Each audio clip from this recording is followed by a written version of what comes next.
Bonjour. Bonjour madame. Josiane Gepfert. Jean-François Simon. Enchanté. Membre de l'AGO, donc l'Association des jardins ouvriers de la ville de Belfort. D'accord. Depuis 1984, donc bienvenue dans mon petit paradis, j'appelle ça, pour moi c'est mon petit paradis. Ce coin-là alors. Le coin là, voilà, les deux parcelles. Ouais. Donc il faut savoir qu'on est dans un endroit quand même, bon je ne vais pas dire protégé, mais dans un endroit qui fait partie des nombreux poumons verts de la ville de Belfort, hein, avec la promenade de l'étang des Forges et tout. Et voilà, moi je suis bien que dans mon jardin, donc c'est, je sais pas quoi vous dire, quoi. Hein, je suis chez moi ici,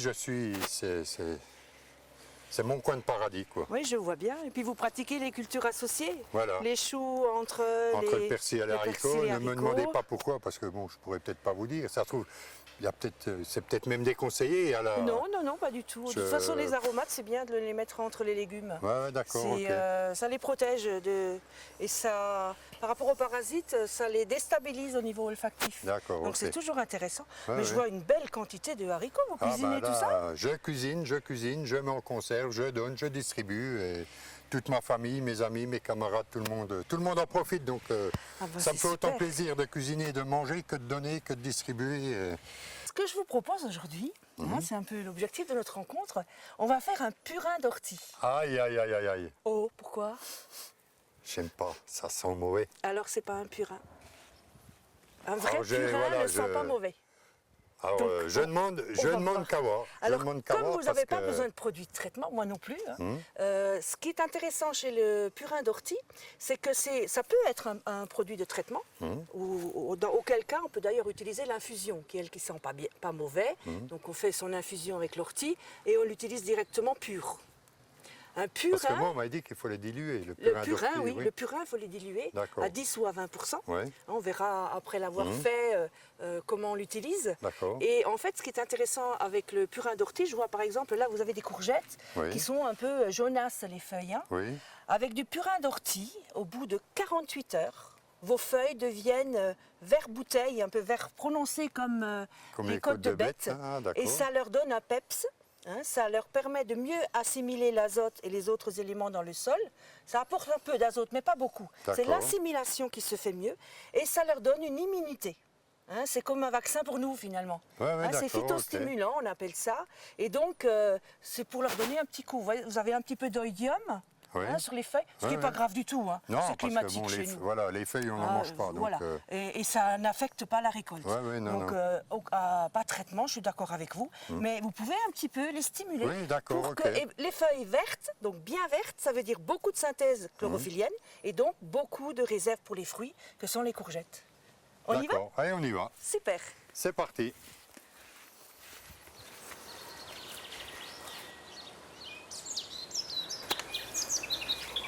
Donc vous avez choisi cet endroit-là pour faire... Cet endroit me semble approprié parce que bon, majoritairement à l'ombre. Oui, c'est ce qu'il faut. Je crois qu'il faut de l'ombre pour ce purin. Enfin, c'est pas un purin d'ortie que vous allez faire. Là, on va faire un vrai purin. Ah, on fait un vrai purin. Ce que vous avez fait, c'est une fermentation d'ortie sans oxygène. Parce que vous avez mis un couvercle en plus, peut-être. Il fallait que ça soit fermé. Voilà, on m'a dit qu'il fallait que ça soit fermé. Non, surtout pas. Il faut que ce soit en contact avec l'air. D'accord. Il va même falloir le brasser. Et là, ça sent pas mauvais. Ça sent comme une tisane. Oui, on ne peut pas dire que ça sent rien du tout. Mais ça sent pas mauvais. D'accord, ok. Je demande qu'à voir. Donc l'endroit est parfait. Et vous allez peut-être faire un adepte. Oui. Oui, évidemment, j'espère aussi. Et puis j'espère pour les plantes. Voilà. Donc il nous faut de l'eau. Alors c'est de l'eau de pluie. Voilà. À température ambiante ou il faut que je la chauffe? Non, à température ambiante. Donc on ne commence pas un purin un jour où il fait trop froid. C'est un petit 12 degrés par exemple. Voilà, le purin d'ortie en principe on commence qu'en mars, avril. Dès qu'il y a des orties. En fait, le mieux, c'est de les faire avec les premières orties. Voilà. Moi, je réponds dès qu'il y a des orties, parce que moi, je suis à 700 mètres, donc c'est plus tard. Ah oui, d'accord, ok. Et je vais vous expliquer tout ça. Donc, vous allez je vais vous chercher de l'eau. Super.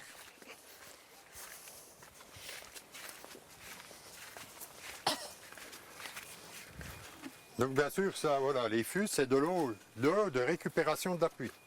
C'est-à-dire que quand celui-là est plein, je remplis mes autres tonneaux. Voilà, super. Donc c'est vraiment que de l'eau de pluie. Donc on va prendre dans celui-là. Avec un peu de larve de moustique, j'imagine. Il y en a. Enfin, dans ce tonneau-là, ça va. Merci.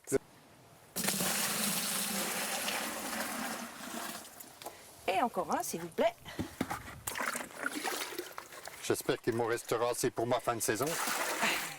Il va encore pleuvoir d'ici là, vous inquiétez pas. J'espère. Nous sommes quand même dans des régions assez humides. Oui, oui. Je sais que quand il ne pleut pas pendant 15 jours en Franche-Comté, on parle de sécheresse. Oh là, la canicule. Voilà. Merci. Je vous rends votre seau et vous me rejoignez? J'arrive. J'ai emmené du vinaigre. À votre avis, pourquoi? Moi, à mon avis, je pense que c'est pour tuer les petites bêtes qu'il pourrait y avoir dans l'eau. Non, pas du tout. Parce que moi, du vinaigre, moi j'en mets quand je nettoie de la salade. Voilà, pour faire descendre les limaces dans l'eau de rinçage, donc etc. C'est pas le but du vinaigre. Alors en fait, je ne vais pas en avoir besoin. Comme je ne connaissais pas les lieux, et aussi c'est intéressant à savoir quand on fait le purin chez soi à la maison, et admettons on n'a pas d'eau de pluie. L'eau chez nous est trop calcaire. Oui. Et donc en fait, le calcaire, le calcium, bouche les pores de l'ortie, des feuilles d'ortie. D'accord. Et à ce moment-là, la fermentation ne se fait pas bien. Oh là, Donc, oui. dans ce cas-là, il faut mettre un petit peu de vinaigre, une cuillère à soupe là-dedans, pas plus. D'accord, ok. Pour acidifier, enfin pas acidifier, Oui. mais que ce soit pas trop calcaire. Voilà. Donc aujourd'hui, on n'en a pas besoin, mais c'est une petite astuce à savoir. D'accord. De même que quand on habite une commune où l'eau est un peu chlorée, on la laisse se reposer une journée pour que le chlore s'évapore. D'accord. Voilà, parce que ça, c'est des inhibiteurs de fermentation. Alors par contre, nous sommes en août. C'est pas le meilleur moment. C'est pas la saison des orties. Non. Alors, malheureusement. Actuellement, elles sont en fleurs, Voilà. voire en graines. Donc là, la graine, par contre, on n'en veut pas. Parce que si on arrose au pied, si c'est une pulvérisation sur le feuillage, ben, on filtre bien. Et puis, voilà, déjà pour que ça bloque donc pas là, la vous buse. mettez que les feuilles alors. Et là, les feuilles, elles n'ont aucun intérêt. Ah, d'accord. Parce qu'en fait, comment ça pousse une plante? La plante, au printemps, elle fait ses feuilles. Toute l'énergie emmagasinée dans les racines en automne de la saison précédente passe dans la tige va et dans les feuilles, dans les jeunes feuilles. Et c'est au printemps qu'on trouve les vertus médicinales pour nous, mais aussi pour soigner les plantes. D'accord. Et donc en fait, maintenant à ce stade-là, l'ortie, elle résonne quoi? Elle ne se fait pas pour nous, hein, elle s'en fiche de nous. Et donc en fait, elle maintenant, elle résonne. D'ailleurs, les feuilles ne sont plus belles, hein, la couleur n'y est plus. Elle maintenant, elle se dépêche de faire ses graines pour terminer son cycle. Voilà. Et donc ça, ce n'est plus utilisable. D'accord. Alors j'ai une bonne nouvelle, parce que quand on utilise les orties du printemps, on en fait pour 1 an. Parce que le purin, il peut se conserver pendant 1 an. Une tisane, non. Une décoction, non. Parce qu'il y a d'autres modes pour travailler les végétaux. Et un purin, il peut se conserver à condition d'être bien filtré et bien stocké, par la chaleur, par la lumière. Il peut se conserver 1 an. J'ai emmené comme l'ortie, même si elle avait été fauchée avec des jeunes feuilles, il n'y a plus la vraie valeur des médicinales. Donc ça s'achète. Et des poudres d'ortie qui s'achètent. Et donc là, ça c'est sous forme de granulés. Et on va utiliser ça. Alors dans ce sachet-là, c'est 200 grammes. C'est à peu près ce qu'il faut pour 10 litres d'eau. Et donc, ça va être parfait. Et on va donc les orties, donc il y a un dosage à respecter. Exactement, tout à fait. Donc c'est à peu près 800 grammes à 1 kg par 10 litres d'eau.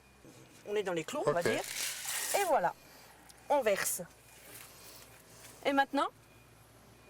Il faut apparemment remuer. Voilà, il faut dissoudre les granulés, je pense. Alors je suis venue avec mon bâton de marche aujourd'hui. Aïe, aïe, aïe. Vous avez une idée de ce que ça peut être? C'est très léger. Oui. C'est beaucoup plus léger que le bois. Ah oui, ça c'est... Moi je dirais, j'ai à peu près les mêmes, mais bon, je pense pas que ça soit ça, mes soleils. Ah oui. J'ai des fleurs des soleils. Les tournesols. Voilà. Oui. C'est une plante, effectivement, comme ça. Ça pourrait faire aussi... C'est le bouillon blanc. Oh là oui, bien connu dans la région. Moi, le bouillon blanc... Qu'est-ce que vous faites avec le bouillon blanc? Mon épouse me faisait du sirop. Du sirop de bouillon blanc, voilà. Exactement. Donc c'est du bouillon blanc. D'accord, c'est des grandes plantes jaunes. Là, voilà, qu'on appelle aussi le cierge de Notre-Dame. Cierge de Notre-Dame. Parce qu'après la floraison, on mettait de la cire d'abeille et à la retraite des flambeaux au 15 août, ça faisait les flambeaux. Et plus tard, en fin de saison, quand il n'y a plus que le bâton, on enlève toutes les feuilles et tout, et là ça fait bâton. Voilà, donc ça, bon, moi j'ai pas de bouillon blanc dans le jardin, mais je pourrais éventuellement faire ça avec un... Ah, vous utilisez n'importe quel bâton. Oui, non, mais voilà, non, mais... Voilà. Vous utilisez n'importe quel bâton, vos bâtons que vous avez là par terre, il n'y a aucune... Voilà. Ce qui est important, c'est que le seau ne soit pas en ferraille, plastique, pour qu'il n'y ait pas d'interaction. L'eau de pluie, on l'a vu. Et maintenant, l'idée... Donc là, je remue un peu, mais les granulés ne vont pas se défaire tout de suite. Avis, ça va mettre quelques jours. Ça va mettre quelques jours, ça dépend de la température évidemment. Et donc je vous montre ce qu'il faut faire pour que ça ne sente pas mauvais. D'accord, ça c'est ce qui m'intéresse. Voilà. Moi c'est ce qui m'intéresse parce que si je vais au jardin pour me promener dans mon jardin puis me boucher le nez, ça ne m'intéresse pas trop. C'est clair. Et malheureusement, comme je faisais moi le purin, c'était ce qui se passait. Voilà. Donc on crée des tourbillons comme ça. Et quand ça tourne bien, on le casse et on refait dans l'autre sens. D'accord. Voilà. Et ça fait des bulles. Ça fait des bulles. Et ça va faire de jour après jour de plus en plus de bulles parce que la fermentation aura lieu. Voilà, la fermentation va commencer. Et on arrête quand? Parce que là, vous allez me le dire. On voit tout dans la littérature, sur Internet, partout. Il y en a qui disent 8 jours, il y en a qui disent 10 jours. On n'arrête pas de remuer alors, apparemment. En fait, on remue chaque jour, normalement pendant 10 minutes, ou alors 2 fois 5 minutes, peu importe. 10 minutes, ça peut des fois sembler long pour certaines personnes. Et quand ça ne bulle plus, le purin est fait. On dit d'ailleurs plus purin, on dit extraits végétaux maintenant, mais bon, peu importe la dénomination. C'est les principes actifs qui nous intéressent. Et donc on remue comme ça, tous les jours. Ou vous pouvez aussi faire chaque fois que vous passez devant, un petit coup. Moi, chez moi, je laisse sur le pas de la porte. Comme ça, je n'oublie pas. Et s'il commence un peu à sentir, je me dis, tiens, tu n'as pas fait ton travail. Ah, d'accord. Voilà. S'il sent, c'est parce qu'il n'a pas été assez remué. Voilà, parce que là, qu'est-ce qui se passe? On incorpore de l'air, de l'oxygène. Et du coup, c'est les bonnes bactéries qui ont besoin d'oxygène pour travailler qui agissent. D'accord. Et si on ne remue pas, et pire, si on couvre, c'est aussi des bactéries qui travaillent, mais c'est les mauvaises. Et c'est celles qui font la putréfaction et pas la fermentation. Donc c'est ça la différence. Voilà. Et donc là, c'est super. Parce que ce que vous faites là, on le fait avec les feuilles au printemps. Voilà, on met les feuilles. On met les feuilles. Alors si c'est grossier, on peut hacher un peu, ça se lancera plus vite. D'accord. Là c'est pareil, on aurait pu, avec les granulés, les mettre un petit peu dans de l'eau tiède pour déliter un peu. Bon, ça fait gagner 1 ou 2 journées, mais on n'est pas à ça près. Et donc là, ça peut prendre... Donc ça va faire de l'écume quand il y aura, quand la fermentation sera démarrée. Et en fait, quand il y aura plus de bulles, juste encore un peu d'écume, c'est que le purin, il est prêt. Prêt à être utilisé. Voilà. Alors quand il est prêt, il est prêt. Si vous attendez 2 jours de plus, c'est encore un bon fertilisant ou stimulant, mais au niveau propriété médicinale, c'est fini. Donc quand il est prêt, donc on peut pas stocker, il faut le filtrer.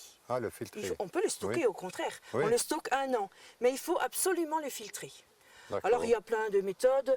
Nous on a une passoire qu'on affecte qu'à ça, pour enlever déjà le grossier. Et puis après une étamine ou une mousseline à linge très fin, pour qu'il n'y ait pas de petites particules. Alors si c'est... parce qu'il ne faut pas que la fermentation continue. S'il y a encore des petites particules qui restent, de feuilles, de fibres, même de fibres, la fermentation continue et ça perd ses principes actifs. C'est un peu le même fonctionnement que dans un compost. Dans un compost, il y a des gens qui ont au fond du jardin, ils mettent leurs déchets et ça sent mauvais. C'est pas un compost, c'est un pourrissoir. C'est les mauvaises bactéries.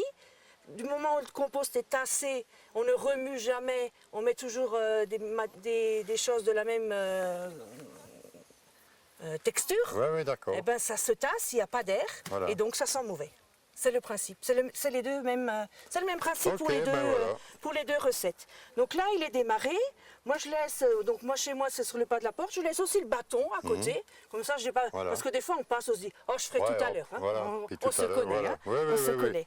Voilà. Donc là, purin d'ortie. Si on veut le conserver, donc bien filtré, conservé dans un bidon en plastique, à l'abri de la lumière et de la chaleur.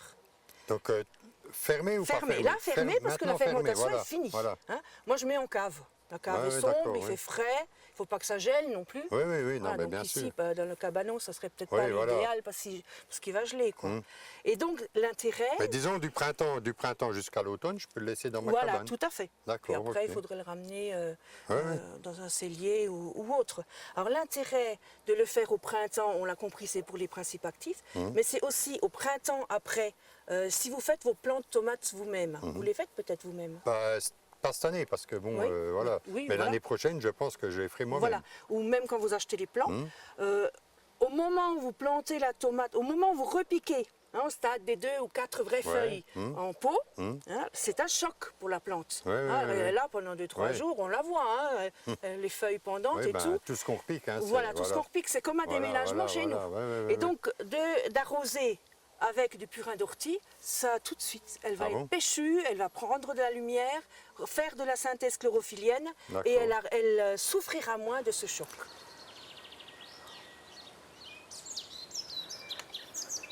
Parmi les autres actions bénéfiques des engrais verts, on rentre un petit peu dans la typicité.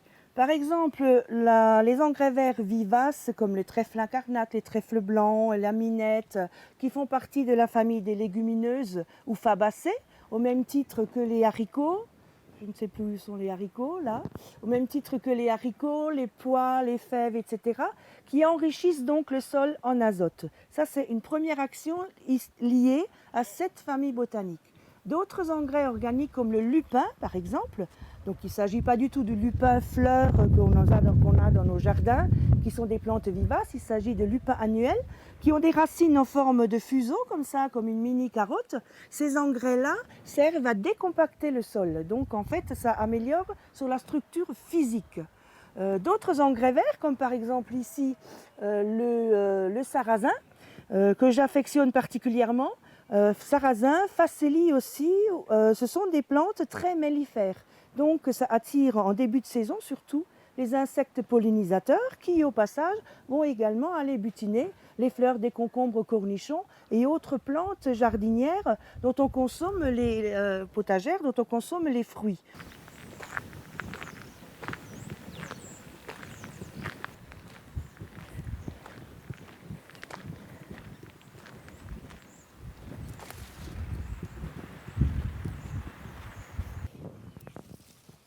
Donc la moutarde, oubliez tout ce que j'ai dit par rapport aux familles botaniques, pour casser le jeu au niveau de la rotation. Là, la moutarde, c'est une plante de la famille des brassicacées, pour le coup, comme le colza, les choux. Et en fait, c'est une action spécifique au niveau de la moutarde, à condition de la semer assez tôt.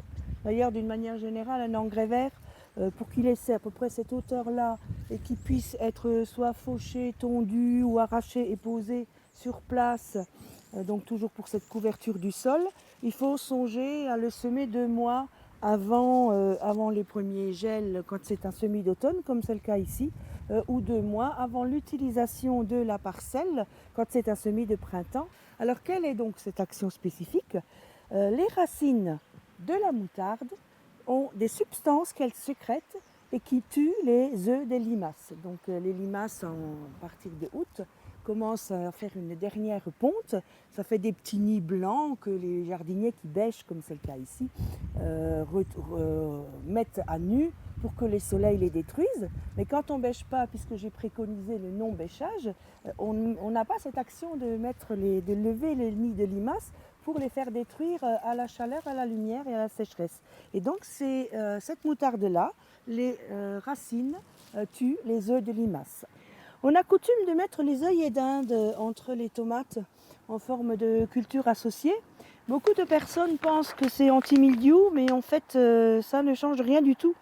Anti-mildiou, c'est ça, c'est le fait d'arroser au sol et c'est le fait de choisir des variétés résistantes. Par contre, l'œillet d'Inde est un anti-puceron, un répulsif contre les pucerons.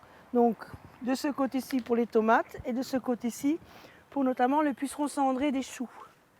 Autre parasite des choux, c'est surtout le petit papillon blanc qui arrive, qui vient poser ses œufs, ses larves, et dont les chenilles dévorent les feuilles. Donc là, on voit qu'il n'y a pas eu spécialement d'atteinte. Alors on est un peu en fin de saison, les plantes commencent à s'écrouler, mais j'ai coutume de planter les cosmos au milieu des choux, mais d'en mettre beaucoup plus, Et à ce moment-là, cosmos, fleurs araignées ou tout ce qui est fleurs plus hautes que les choux. En culture associée, on pourrait même mettre de l'amarante. Et à ce moment-là, le papillon, il vient butiner, il est un petit peu dérangé olfactivement, visuellement. Et donc, en fait, il laisse les choux beaucoup plus tranquilles. L'association la plus connue est certainement celle des carottes avec les poireaux ou les oignons. Les deux oignons poireaux repousseraient la mouche de la carotte et la carotte repousserait la mouche de l'oignon. Je parle au conditionnel exprès parce qu'en fait, des études plus pointues que ce qu'on trouve habituellement dans la littérature ont tendance à dire que, par exemple, pour repousser la mouche de la carotte, il faudrait 4 rangées d'oignons ou de poireaux. Donc on a encore des affinités à approfondir, des précisions à apporter en termes de recherche dans ce secteur-là. Magnifique! Voici un autre exemple pour l'occupation du sol.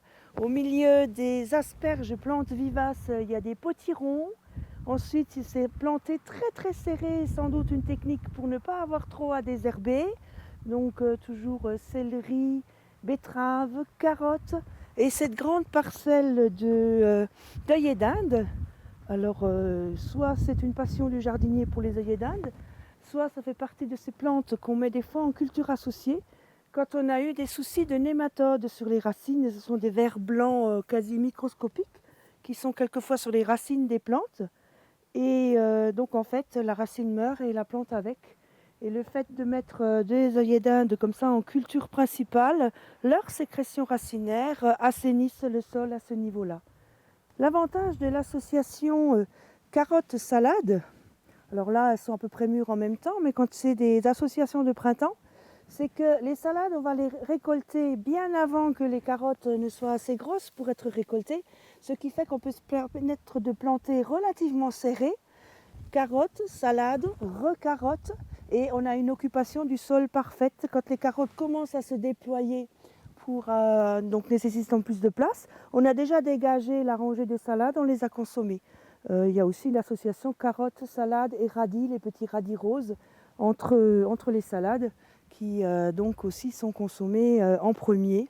Et donc là, c'est une association qui est réfléchie, non pas dans l'espace aérien et souterrain, comme on l'a vu dans le jardin précédent, mais dans le temps de la saison, pour avoir des récoltes qui se succèdent sur une même parcelle, tout en ayant une seule culture longue, pour qui finalement restera en place le plus longtemps.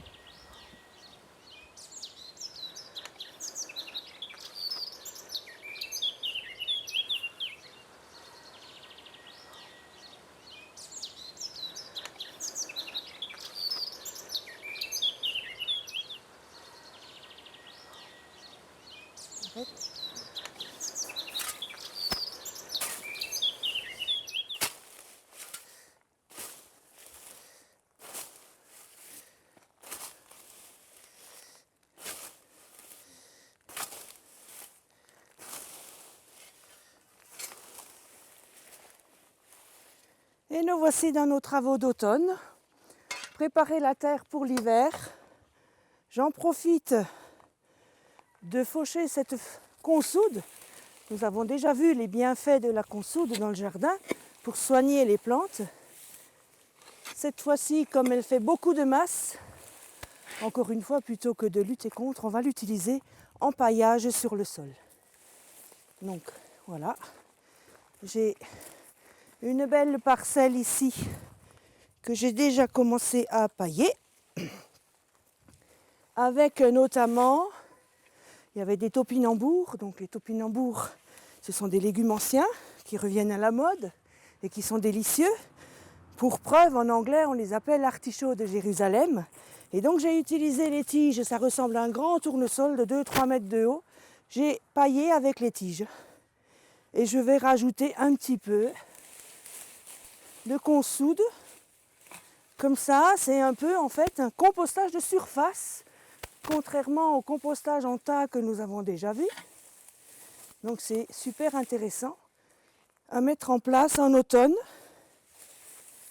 Alors ce que nous n'avons pas dit par rapport au paillage jusqu'à présent, c'est qu'au printemps, dans nos climats froids et humides, il faut absolument dépailler pendant 15 jours, 3 semaines, afin que le sol se réchauffe.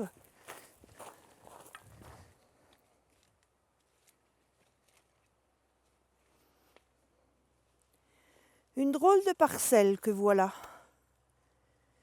Donc c'est toujours encore les dernières salades d'automne sans couverture. Je vais me mettre de l'autre côté, ça sera plus simple. Et je vais bien sûr récolter, elle commence à s'abîmer, il y a déjà eu des petites gelées. Alors voilà, la technique, lorsqu'on cultive sans travail du sol, je l'ai fait automatiquement, c'est de ne pas arracher la salade, toujours ce compostage de surface. Voilà. Et on le ramène en cuisine. Donc là, il y a beaucoup de feuilles pas belles, donc dues au gel. On ramène en cuisine strictement que ce que l'on mange. Alors, il y a aussi une belle. Pourquoi on n'arrache rien? Tout simplement parce que les bactéries, les champignons, les micro-organismes vont attaquer la racine encore vivante et vont transformer tout ça en humus et en engrais. Voilà. En rajoutant un peu de roquette.